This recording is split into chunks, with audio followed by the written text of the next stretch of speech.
Pai, Senhor, queridos, estamos aqui novamente neste evento Monte da Oração, que acontece uma vez ao mês na nossa igreja. Um evento onde nós ficamos aqui reunidos em oração, jejum, intercessão. A igreja ela fica aberta das 8 até as 17 horas. E durante este dia são realizados 5 clamores com alvos específicos. Amém? E logo mais às 18 horas nós teremos o culto do ID com o apóstolo Peterson. Esperamos você aqui. Amém? Venha, participe. Venha orar conosco. Venha clamar conosco. A tua presença ela é muito importante. Ela é muito valiosa. Nós aguardamos você aqui. Aleluias. Amém? E o alvo específico deste momento, nós estamos no 4º clamor. E este alvo é para que principados e potestades que influenciam governo e igrejas brasileiras caiam por terra. Aleluias. Amém? Mas, queridos, para que principados e potestades que influenciam um território, influenciam um estado, uma nação, que influenciam igrejas, caiam por terra, é necessário que nós entendamos que nós temos que ter autoridade espiritual, amém? Sem autoridade espiritual não é possível combater principados e potestades. E a palavra do Senhor, que é aquela que nos ensina, é aquela que nos guia, é aquela que nos orienta, deixa bastante claro em diversos versículos que Jesus nos deu autoridade para combatermos principados, potestades, poderes do inimigo nessa terra. Deus deu a nós, a igreja, este poder. É responsabilidade da igreja exercer esta autoridade nessa terra, porque Jesus já nos deu a mesma autoridade que ele tinha quando ele estava na terra. E versículos da Bíblia, eu deixei aqui separado, amém? Eu vou ler, deixa bastante claro isso. Em Lucas, por exemplo, 10:19, diz: eu lhes dei autoridade para pisarem em cobras e escorpiões e sobre todo o poder do inimigo. Nada lhes fará dano. Querido, Jesus disse isso, que ele deu autoridade para nós pisarmos em cobras e escorpiões e todo o poder do inimigo e nada lhes causará dano. Foi algo que Jesus disse, foi ele que disse. Amém? Então, é como o próprio outro versículo aqui diz em Mateus 16:18, as portas do inferno não prevalecerão contra a igreja. Então, a igreja ela tem que entender este papel dela nessa terra. A igreja tem que entender o papel dela de avançar, de prevalecer sobre as circunstâncias. Não é para ficar numa posição defensiva, essa não é a posição da igreja. A igreja não tem esse papel de se defender, mas sim avançar, prevalecer, ir adiante, rompendo barreiras, obstáculos do inimigo e mostrando para o mundo que a igreja serve ao Senhor, o único Deus vivo e verdadeiro, o único Deus real, amém? Esta é a função da igreja, avançar, fazer o ID, levar o evangelho aos 4 cantos da terra. Jesus deu essa autoridade e a Bíblia diz que é o papel da igreja prevalecer e não recuar. O que nós temos visto hoje é a igreja, os cristãos, os irmãos em Cristo recuando diante das circunstâncias, recuando diante dos obstáculos. Mas não é a nossa função. Jesus deixou para nós esta responsabilidade. E nós temos que representá-lo nesta terra. A igreja é o corpo de Jesus. Tem um outro versículo que diz assim, Mateus 28:18. Jesus disse para os discípulos isso. Ele disse assim, foi-me dado toda a autoridade no céu e na terra. Portanto, aí Jesus diz, olha, foi dado para mim. E agora eu digo para vocês, meus discípulos, portanto, olha, preste atenção, portanto, vá, façam o ID, vão e façam discípulos de todas as nações, batizando em nome do Pai, do Filho e do Espírito Santo. Aleluias, aleluias. Jesus enviou os discípulos, dizendo para ele, olha, foi-me dada essa autoridade, agora eu estou dando para vocês. Agora façam isso. Façam isso. E quem são os discípulos de Jesus hoje nessa terra? Somos nós, a igreja. A palavra de Deus diz em Efésios 2:6, Deus nos ressuscitou em Cristo e nos fez assentar nas regiões celestiais em Cristo Jesus. Aleluias, aleluias. Esta é a nossa posição, amados. Nós estamos assentados com Cristo nas regiões celestiais. Nós temos a mesma autoridade dele, ele nos deu e nos fez assentar lá com ele, uma posição de descanso e de autoridade. Esse é o entendimento que a igreja tem que ter hoje, amém?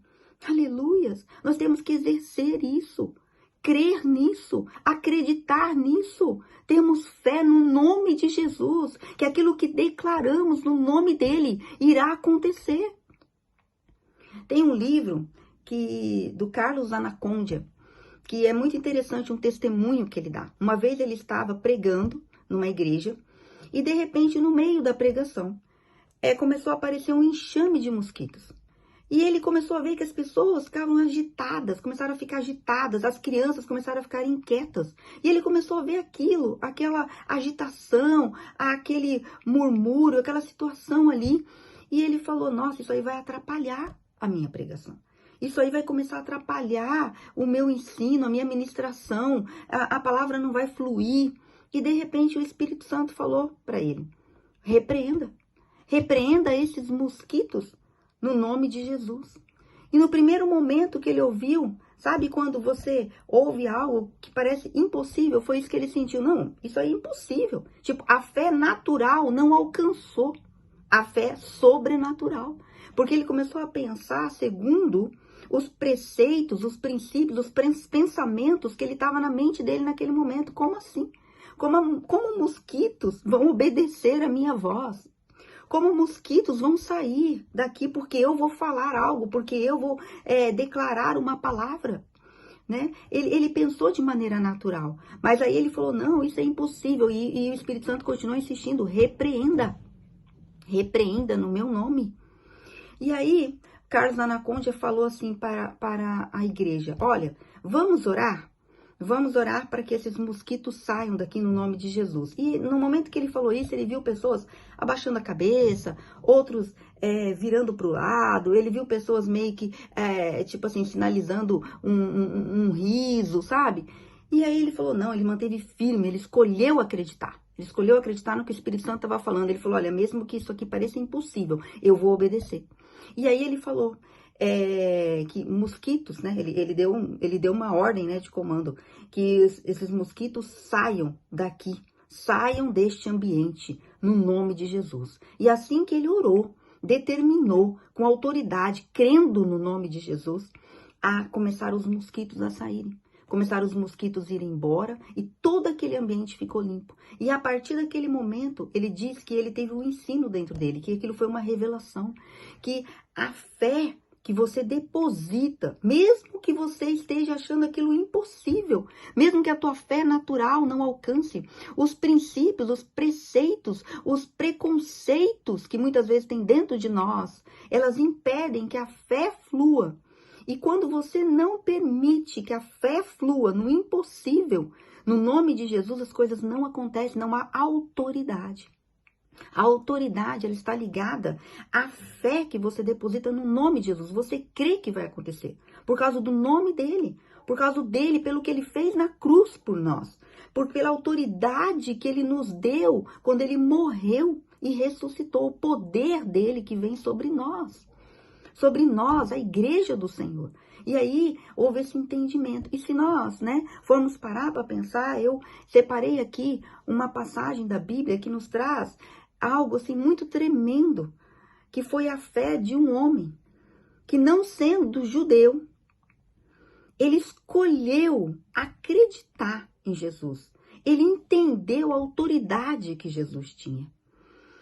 E nós, muitas vezes, a igreja, cremos na ressurreição de Cristo, que acreditamos na palavra do Senhor, muitas vezes não entramos neste lugar de fé do sobrenatural, do impossível, e não exercemos a autoridade que foi nos dado nesta terra. Então, a passagem que eu gostaria de ler para buscar uma edificação maior dentro, né, desta direção de autoridade e fé, antes de passarmos para o clamor, amém? Está em Lucas, no capítulo 7, no versículo 1, amém? Lucas 7, 1. Tendo terminado de dizer tudo isso ao povo, Jesus entrou em Cafarnaum. Então, Jesus entrou numa cidade chamada Cafarnaum, amém? Uma cidade que Jesus, né, ele viveu muito tempo da sua vida. Ali estava o servo de um centurião. Centurião, amém, amados? É um soldado de uma posição, de uma patente alta. É tipo um capitão da guarda, amém? Que ele chefia, ele tem um comando de 100 homens, né? Debaixo do seu comando. Por isso, centurião. Então, ele era uma pessoa de autoridade. Ele era uma pessoa que tinha sobre ele um comando, um governo de um grupo de soldados. Então, este centurião, ele tinha um servo, né, na casa dele que estava doente. Então, diz ali, estava servo de um centurião doente e quase à morte, a quem o seu senhor estimava muito, ou seja, o centurião estimava muito este servo. Ele ouviu falar de Jesus. Ouviu, amados. Ele ouviu falar que Jesus estava entrando naquela cidade. Provavelmente ele estava ali a serviço de algum tipo de ordem, né? Do império, que provavelmente era o Império Romano, não diz aqui a quem esse centurião servia. Mas provavelmente ele estava ali a trabalho naquela cidade. E ele ouviu falar que Jesus estava entrando. E enviou-lhe alguns líderes religiosos dos judeus. Preste bem atenção. Ele não mandou soldados, por exemplo, se ele era romano, ele não mandou soldados romanos. Ele mandou líderes religiosos judeus. Amém? Pedindo-lhes que fosse curar o seu servo. Chegando-se a Jesus, suplicaram-lhe com insistência: este homem merece que lhe faças isso, porque ama a nossa nação e construiu a nossa sinagoga. Veja bem a maneira como esses líderes religiosos chegaram a Jesus. Eles chegaram como se tentando, né, justificar para Jesus, trazer um motivo para qual Jesus deveria ir curar este servo. Nós entendemos isso de certa forma porque nós sabemos que Jesus ele veio para os judeus. Ele não veio para os gentios. E esse centurião era um gentio, e provavelmente esse servo também. Mas você vê que a maneira como esses líderes religiosos chegam a Jesus, insistindo e dizendo que ele merece, porque ele ama muito a nossa nação e ele ajudou a construir a sinagoga, provavelmente esse centurião ele tinha uma relação boa com os judeus. Ele era um centurião, mas ele tinha um relacionamento com os líderes judeus. E esses judeus também tinham por ele uma estima, um carinho, né? Então esse centurião tinha um relacionamento, tanto é que ele mandou líderes judeus falar com Jesus. E esses judeus tentaram convencer Jesus de ir, né? Por causa dessa questão. Mas, amados, Jesus, ele veio para manifestar o amor dele. Ele veio para mostrar para o mundo, amém? O poder do nome dele, o amor dele, a bondade de Deus. E ele nem responde nada a essa insistência, essa maneira que os judeus chegam nele tentando fazer ele ir até o servo do centurião. Jesus não fala nada a respeito desse assunto. Diz a Bíblia, tem um pontozinho, quando eles terminam de falar isso, e só diz assim: Jesus foi com eles. Jesus não disse nada, amém? Só foi. Só foi. Aleluias.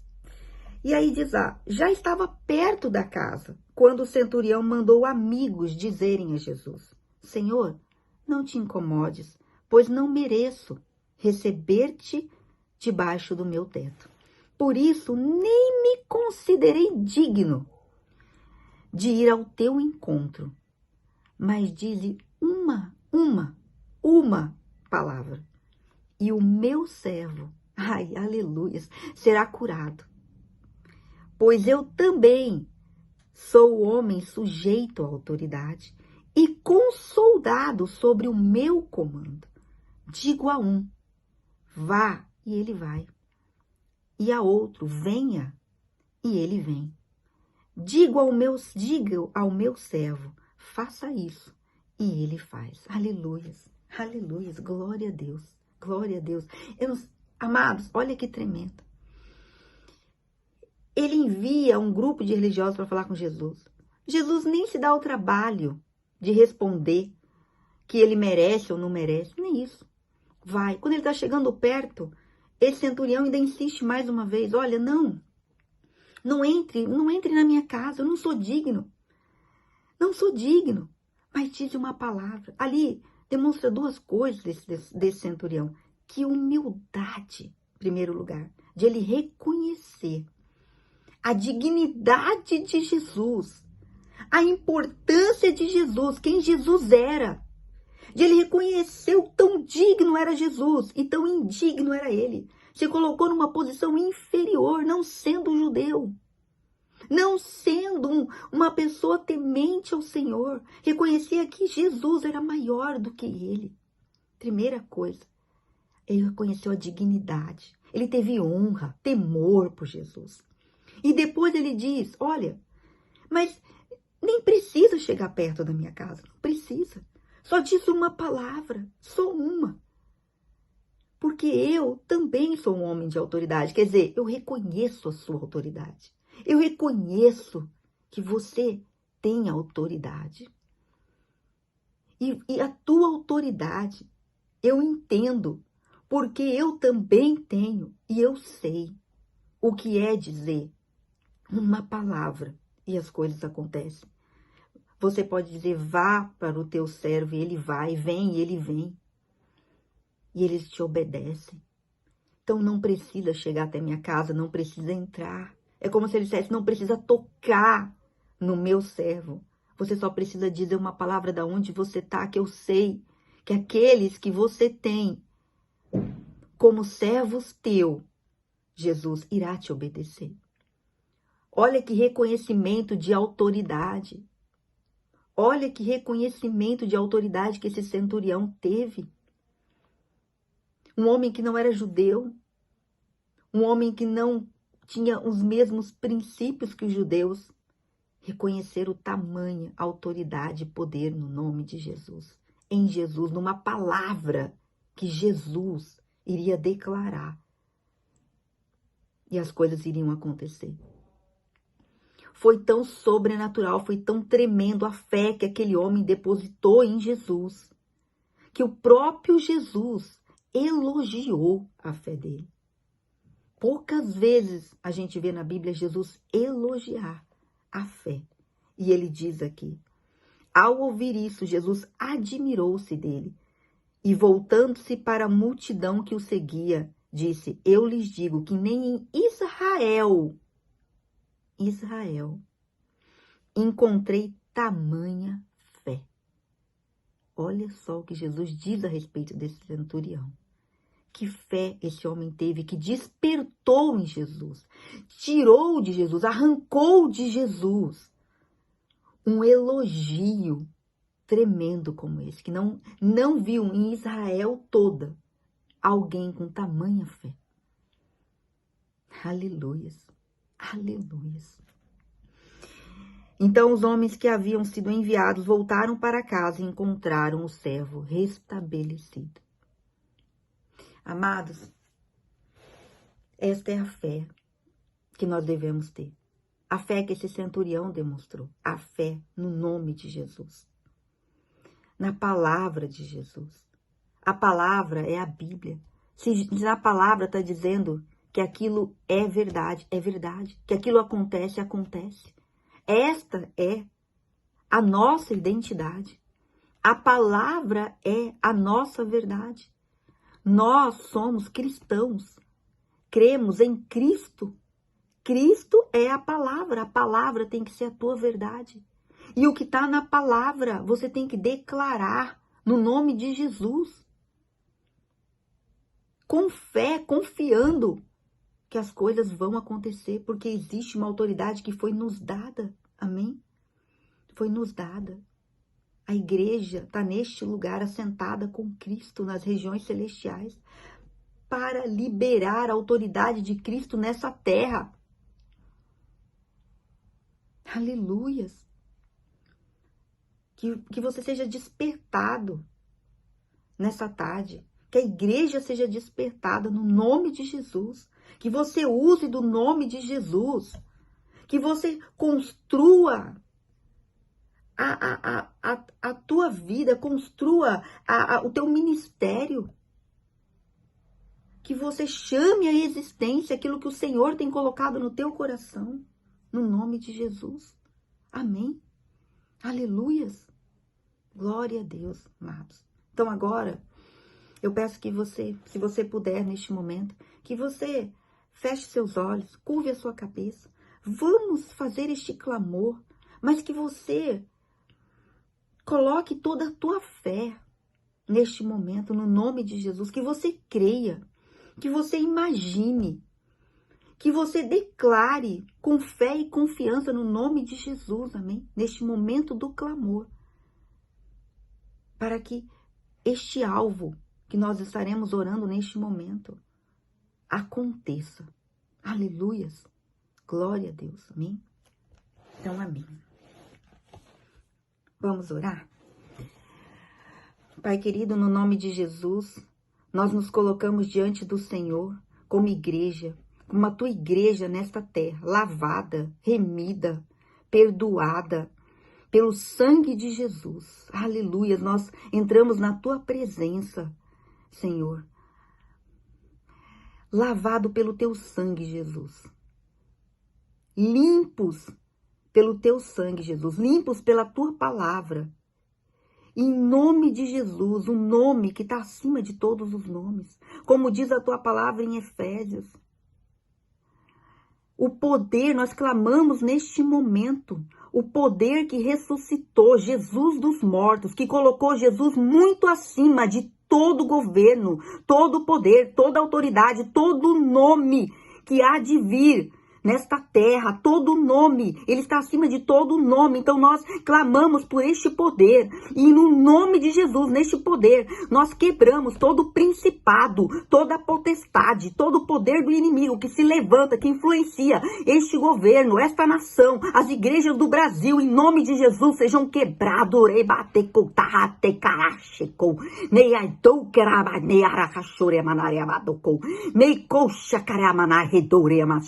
Em nome de Jesus, seja quebrado, seja desfeito, seja envergonhado todos os inimigos da cruz. Em nome de Jesus, que se levante um exército poderoso de cristãos, cheio de poder, cheio de autoridade, no nome de Jesus, e vai influenciando todos os sistemas políticos, econômicos, sociais, educacionais, da saúde, em nome de Jesus, e vai declarando os teus princípios, os teus valores, as tuas verdades, e que haja libertação nesta nação, libertação, Senhor, sobre todo o Brasil, sobre as igrejas do Brasil, sobre cada lugar, Senhor. O teu nome seja exaltado, o teu nome seja engrandecido, o teu nome seja adorado. Em nome de Jesus, que nós possamos, Senhor, despertar em ti, Senhor, o mesmo elogio que aquele centurião teve, que o Senhor olhe para a tua igreja, Pai, e elogia a tua igreja, elogia a fé da tua igreja no nome de Jesus, elogia a fé na tua igreja em Jesus, em nome de Jesus, Pai, em nome de Jesus, nós declaramos o nome de Jesus acima de todos os nomes. Nós declaramos que no nome de Jesus todo joelho se dobrará, nos céus e na terra, que toda língua confessará que Jesus Cristo é o Senhor, que Jesus Cristo é o Senhor e não existe outro, chamamos a existência, não existe outro Deus dessa nação. Essa nação, ela mostra que Jesus, que Deus é o único Deus e não há outro, em nome de Jesus. Nós declaramos, chamamos a existência o teu nome, Jesus. Chamamos a existência os teus princípios, os teus valores sobre esta terra, sobre esta nação, sobre esta igreja. Chamamos a existência um avivamento sobre as igrejas do Brasil, em nome de Jesus. E que todo principado e potestade, todo poder do inimigo caia por terra. Nós declaramos na autoridade e no poder do nome de Jesus. Nós recebemos essa autoridade, para pisar em cobras, escorpiões, todo o poder do inimigo, e nada nos causará dano. Aleluias, em nome de Jesus, Pai, te louvamos e te engrandecemos, Pai. Amém. Amém, amados. Glória a Deus. Aleluias, por mais esse momento de clamor. Amém? E agora, até o próximo clamor. Aleluia, das 16 horas. E novamente lembrando, o culto do ID, esta noite às 18 horas. Amém? Paz do Senhor a todos.